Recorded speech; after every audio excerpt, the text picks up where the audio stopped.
Organic అంటే smell కిందికే వస్తుంది, అది పైకి పోదు. అది ఎంత చిన్నగా పెడితే ఒక 10 ఫీట్స్ పెట్టి 10 ఫీట్స్ పైపు పెట్టేసి పిల్లర్ పెట్టేసి సరే మాట్లాడతారు సార్, మాట్లాడతారు. ఇక సీసీ రోడ్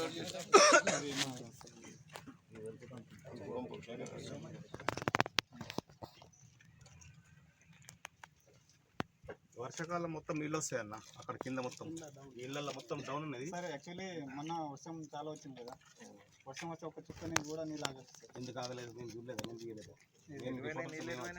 ఇళ్ళలోకి నీళ్ళు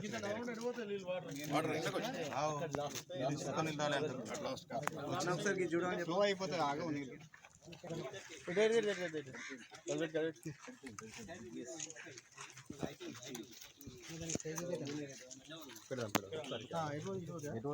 ఇంకా టెస్ట్ చేయలేదు వాటర్, మనం పైప్ లైన్ వేసాం.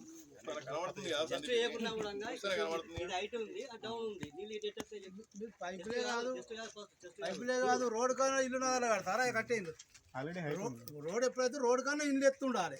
ఇయ్యాల కట్టే ఇల్లు రోడ్ కన్నా ఇల్లు నాలు ఉంటాయి. దీని వాస్తవాలు దీన్ని ఇల్లు ఎట్లా ఉంది, ఇల్లు ఎట్లా ఉంది, బాత్రూమ్ ఎక్కడ ఏమైంది దీనికన్నా ఎత్తున్నాయి. మళ్ళీ ఒకసారి వచ్చాయి ఎత్తాయి, మళ్ళీ ఒకసారి సీస్ అయింది అనుకుంటుంది. కట్టే ప్లానింగ్ అని ఉండాలి కాకుదే. ఇన్సూరెన్స్ లెక్క మళ్ళా ఇన్సూరెన్స్ వచ్చిన 10 ఏళ్ళు అయినాక రోడ్డు మళ్ళీ లేరు మొత్తం ఉంటుంది. చెప్పండి అంటే అదనంగా ఎట్లా ఏమన్నా కానీ వాళ్ళు ఇది లాస్ట్ దాకా మీరు వాటర్ అనేది దాంట్లో పడినాక ఎట్లా పెట్టినా రాదు. మేము కూడా లేవలింగ్ చూసుకోవాలి, ఈ లేవలింగ్ పడలేదు.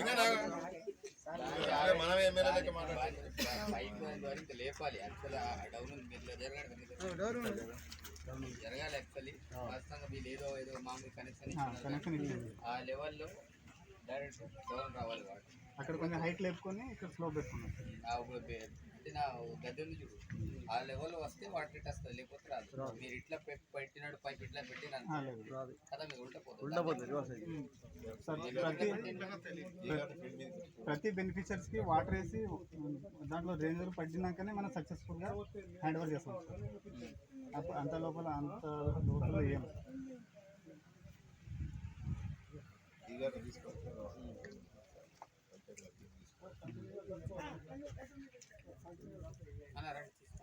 రావడం అనేది జరిగింది. మరి మైసంపేటకి సంబంధించిన ఇల్లు ఏదైతే నిర్మాణం జరుగుతుందో మొన్న వాళ్ళందరూ కూడా ఇక్కడ వచ్చి ధర్నా కార్యక్రమం చేయడం అనేది జరిగింది. నాశనకు పనులు చేస్తున్నది. మరి సరే విజిట్ చేద్దామని రావడం అనేది జరిగింది. సరే దీనిలో పిఆర్ నేను కూడా అన్ఎక్స్పెక్టెడ్ వచ్చాను కాబట్టి పిఆర్కి సంబంధించిన వాళ్ళని మళ్ళీ ఇంకోసారి పిలిపించుకొని ఏవైతే నాలుగు కావచ్చు, అదేవిధంగా ఇల్లు కావచ్చు, ఏవైతే నాణ్యత లోపం ఉందో దాన్ని తప్పకుండా విచారణ జరిపిస్తాం. ఎందుకంటే వాళ్ళు కోరుకున్న విధంగా ఏదైతే ఉన్నాయో రూల్స్ ప్రకారం వాళ్ళు ఏది చేయాలి. బ్రిక్సా లేకపోతే మట్టి ఇటుకైనా దేనికి సంబంధించి అవుతుందో సిమెంట్ ఇటుకైనా అది కూడా వాడాలి చేశారో దానికి సంబంధించిన నివేదికలన్నీ కూడా తెప్పించిన తర్వాత ఫర్దర్గా వాళ్ళు చేసేటి పనులు ఏవైతే ఉన్నాయో దాని మీద తప్పకుండా విచారణ జరిపిస్తాం. ఎందుకంటే ఏదో తూతూ మంత్రంగా వాళ్ళు చేస్తే ఏదో వాడతారా వాడరా అనే కోణంలో ఇష్టరీతిన చేస్తే మాత్రం తప్పకుండా బిల్లులు అనేవి కూడా ఆపేయడం అనేది జరుగుతుంది. కాబట్టి కాంట్రాక్ట్ ఎవరైతే ఉన్నారో ఇమ్మీడియట్లీ అట్లాంటి నాశనకమైన ఇంకోటి మనం ట్యాంక్స్ మన సెఫ్టీ ట్యాంక్స్ చూసాం. ఒక ఫీట్ లెవెల్లో దానికి సంబంధించిన ఏదైతే స్మెల్ పోయే పైప్ లైన్ పెట్టింది వాస్తవంగా ఒక లెవెల్లో పైకి లేవాలి. మరి ఆ రకంగా ఉంది. సరే మిగతా వితిన్ 2 డేస్లో మనం దీన్ని మళ్ళీ పిఆర్ వాళ్ళ ఈ తోటి కావచ్చు, అదేవిధంగా సంబంధించిన అధికారులతోటి కావచ్చు దీన్ని విజిట్ చేసి ఇంకొకటి భూ సమస్య కూడా ఉంది. వీళ్ళకి సంబంధించిన గొడవలు నచ్చనెల్లపూర్ వర్సెస్ వీళ్ళది నడుస్తుంది. అది కూడా సమస్య పరిష్కారం కాదు. వాళ్ళని కూడా ఈరోజు ఎపిఎస్ఓని పిలిపిస్తే సరే ఏదో మీటింగ్ ఉందని వాళ్ళు రాలేకపోయారు. తప్పకుండా ఫారెస్ట్ అధికారులను నేను కోరుకునేది ఒకటే, వీళ్ళ మధ్య గొడవలు సృష్టించడం కాదు. వాళ్ళు గతం నుంచి ఏదైతే వాళ్ళు నచ్చనెల్లపూర్ వాళ్ళు కూడా పొజిషన్లో వాళ్ళు ల్యాండ్లలో ఉన్నారు, ఆ సమస్య పరిష్కారం కావాలి. అదేవిధంగా వీళ్ళు ఏదైతే కావాలని మీరు ఎంతైతే ల్యాండ్ ఇవ్వాలనుకున్నారో ఆ ల్యాండ్కి సంబంధించిన అంశాలు ఏదైతే ఉన్నాయో మిగతాది ఎక్కడైతే నిజంగా ఫారెస్ట్ ఉందో ఆ ఏరియాలో మీరు ప్లాట్లు వేశారు, ఇవి చేశారు, ఆ ప్లేస్ ఉన్నటువంటి ప్లేస్లో వీళ్ళందరూ కూడా భూములు ఇవ్వాలి. అదేవిధంగా వాళ్ళు కూడా కొట్లాడుతున్నారు కాబట్టి వాళ్ళు కూడా న్యాయం చేయాలని కోరుకుంటున్నాను.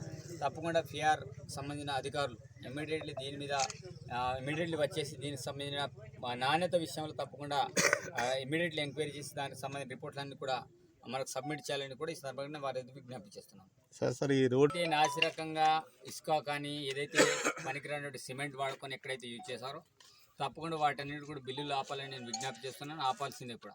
ఎందుకంటే తప్పకుండా వాళ్ళందరూ కూడా అడవి నుంచి బయటకు వస్తున్నారు. వాళ్ళకు ఒక నాణ్యతతో కూడుకున్నట్టు ఇల్లు కట్టి ఇవ్వాలి. కానీ ఏదో డబ్బులు మిగిల్చుకోవడానికి ఏదో చేస్తామంటే ఎవరు కూడా చూస్తూ పడడానికి సిద్ధంగా లేరు. తప్పకుండా వాళ్ళందరినీ పట్టుకొని నేనే మిమ్మల్ని నిలదీసే కార్యక్రమం ఏర్పాటు చేస్తాను. కాబట్టి తప్పకుండా ఎవరైతే కాంట్రాక్టర్ ఉన్నారో అట్లాంటి ఏదైతే నాశరకంగా వాడుకున్నారో తప్పకుండా ఇమీడియట్లీ వాటన్నింటి కూడా పునరాలోచన చేసి ఇమీడియట్లీ ఏదైతే చిన్న చిన్న వర్కులు చేస్తున్నారో వాటన్నిటి కూడా మళ్ళీ నాణ్యతతో కూడిన వర్కులు చేయాలని కూడా విజ్ఞప్తి చేస్తున్నాను.